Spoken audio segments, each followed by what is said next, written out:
तो शिव समान दाता नहीं कष्ट निवारण, लज्जा मेरी रखियो नंदी के असवारन। सेवा पूजा वंदना सब ही तुम्हारे हाथ, मैं तो कुछ जानू नहीं तुम ही जानो विश्वनाथ। काल हरो हर कष्ट हरो हर दुख हरो दरिद्र, नमामि शंकर भोले बाबा। ओम नमः शिवाय, ओम नमः शिवाय। कृषा को और समस्त सनातन प्रेमियों को महाशिवरात्रि की मैं बहुत बहुत शुभकामनाएं देता हूं।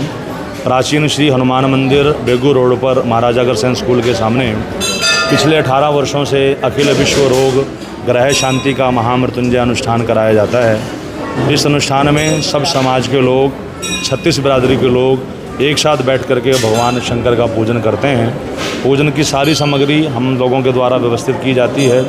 आने वाले सभी भक्तों को बैठने का उचित स्थान दिया जाता है। जितने लोग आते हैं सबको अलग शिवलिंग दिया जाता है और शिवलिंग भी साधारण नहीं होता, नर्मदेश्वर शिवलिंग सब भक्तों को हम लोग देते हैं और सारे भगत बड़े प्रेम से बैठ करके इस अनुष्ठान को करते हैं। 1.5 घंटा यजुर्वेद के शुक्ल पक्ष शुक्ल रुद्राष्टाध्यायी से इस पूरे कार्यक्रम को कराया जाता है। यजुर्वेद पाठ का पारायण किया जाता है और सब भगत दूध दही घी शहद बिल्व पत्र भांग आग धतूरा बिल्व पत्र चढ़ा करके नियमित रूप से भगवान शंकर का नाम लेते हैं। आए दिन नए जोड़े इस कार्यक्रम में आते हैं, नए परिवार इस कार्यक्रम में आते हैं और 18 वर्षों से लगातार लोग की संख्या, भक्तों की जो संख्या है इस कार्यक्रम में बढ़ती जा रही है। लोगों की कामनाएं पूर्ण होती हैं। जो भी कामना लेकर के लोग यहाँ आते हैं, किसी को रोग की कामना है, शोक की कामना है, दुख है, कोई कोर्ट कचहरी का मामला है, कोई ग्रह कलेश है, कोई कलंक है, कोई रोग है या किसी भी प्रकार की कोई समस्या है, सारी समस्याओं को समाधान भगवान शंकर यहाँ पर स्वयं करते हैं। तो मैं सब देश प्रेमियों से सभी से आह्वान करता हूँ कि आप जरूर शंकर भगवान का पूजन करें। अपनी व्यवस्थाओं को मैनेज करने में कठिनाई आती है? व्यवस्था बहुत बड़ी है। यहाँ पर भक्तों को लेकर नहीं आना, सब भक्तों को अलग अलग थाली दी जाती है और थाली का पूरा सब सामान सामग्री सबकी अलग अलग होती है। मैं यहाँ तक कहूँ कि सबको चम्मच भी नहीं लाना होता, सब भक्तों को चम्मच तक भी अलग अलग बांटे जाते हैं, माचिस भी अलग अलग बांटी जाती है ताकि किसी को कोई समस्या ना आए। और सोशल डिस्टेंसिंग के साथ ये पूजा हम लोग करवाते हैं। पूजा की जितनी सामग्री हैं इसकी तैयारी हम आधी तो रात को कर लेते हैं और सुबह 4 साढ़े 4 बजे आकर के पुनः फिर हम तैयारी करते हैं। बहुत बड़ी व्यवस्था है और इसको भगवान शंकर हमारे साथ मिल करके इन पूरी व्यवस्था को वास्तविक रूप दे देते हैं। तो पंडित जी किस तरह का फल मिलता है? ये बहुत बड़ा अनुष्ठान है। आने वाले सब भक्तों के मनोरथ सिद्ध होते हैं। सब भक्तों की व्यवस्था यहाँ पर की जाती है और भगत स्वयं ही अपने भाव के साथ यहाँ पर आते हैं और हर भगत का जो उत्साह है, जो जोश है वो देखने लायक होता है।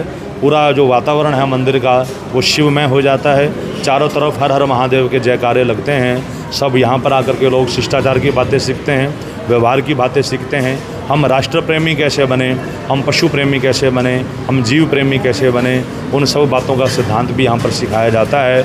तो यहाँ पर केवल शिव पूजन ही नहीं, शिव पूजन के साथ साथ अन्य जो व्यवहारिक ज्ञान है वो भी सब भक्तों को दिया जाता है। कोई आना चाहे अनुष्ठान में कैसे आ सकता है? कोई कॉन्टैक्ट नंबर या फिर कोई मंदिर के लोग? उस जो आने वाले भगत हैं उन सबसे विशेष आग्रह ये होता है कि आने से एक दिन पूर्व अपनी सीट बुक करानी पड़ती है, हमें सूचना करनी पड़ती है। सूचना के अनेक माध्यम हैं, यूट्यूब से, फेसबुक से लोग हमें कांटेक्ट कर सकते हैं या महाराजा अग्रसेन स्कूल गोल्डगी चौक बेगू रोड पर श्री हनुमान जी का ये प्राचीन मंदिर है, तो लोग यहाँ करके भी अपना नाम लिखवा सकते हैं। और आज हम लोगों को पंडित नीरज भारद्वाज जी ने यहाँ पर सभी लोगों को एक मैसेज के जरिए यहाँ पर बुलाया है। और सबसे बड़ी बात तो मनमोहित इसके अंदर ये है कि यदि हम बात करें कपल, ये खाली कपल लोगों के लिए नहीं था। यहाँ पर मैंने देखा कि छोटे बच्चे भी थे और नौजवान लड़के भी थे, क्योंकि जब मैं अपनी साइड पे बैठी हुई थी तो मैंने देखा 2 लड़के, 2 फ्रेंड्स, बहन भाई, माँ बेटा, तो सभी प्रकार के यहाँ पर लोग थे। और पंडित नीरज भारद्वाज जी ने इतने अच्छे तरीके से पूजा करवाई, एक एक चीज़ को बड़े अच्छे तरीके से समझाया और लोगों के मन में बड़ी श्रद्धा भावना थी पूजा करने की। तो क्या कुछ समझने को मिला इस अनुष्ठान में? जिसके अंदर उन्होंने जैसे कि सामग्री थी हमारे पास बहुत सारी, चंदन था, मुल्तानी मिट्टी थी, अक्षत थे और गंगा जल था, बेल पत्थर थे। और जिस तरह से उन्होंने बताया कि अपने राइट हैंड में लीजिए, फिर उसको यहाँ लगाइए, फिर अपने आत्माराम पे रखिए, फिर अपनी नाभि पे रखिए। मतलब ऐसा लगा कि जैसे शंकर भगवान से मतलब हमारा मिलान हुआ है बिल्कुल।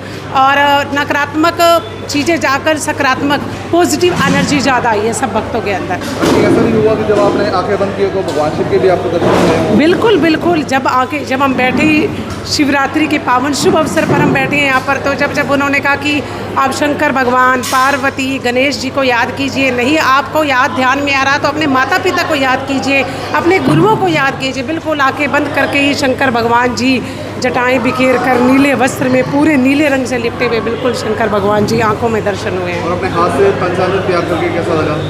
बहुत ही अच्छा लगा। जिस तरह से शिवलिंग पे बार बार वो बता रहे थे अब बेलपत्र चढ़ाइए, अब चावल चढ़ाइए, और इतने मतलब छोटी जगह पर इतने लोग एडजस्ट होके बैठे हुए थे। और जिस तरह की कोई कमी पड़ रही थी, जैसे पंडित जी बीच में माइक में बोल रहे थे, किसी को भी किसी सामान की कमी पड़े तो वो हाथ खड़ा कर देना। और जैसे उन्होंने बताया आने वाले टाइम में वो लक्ष्मी जी का भी एक कार्यक्रम अग्रसेन कॉलोनी में करवा रहे हैं बड़े स्तर पर, जो सिरसा में पहली बार हो रहा है। तो वो भी हम लोग चाहते हैं कि उसमें पूरा हिस्सा लें और सभी लोग आज खुश हैं। और शिवरात्रि की सबको शुभकामनाएं। Thank you.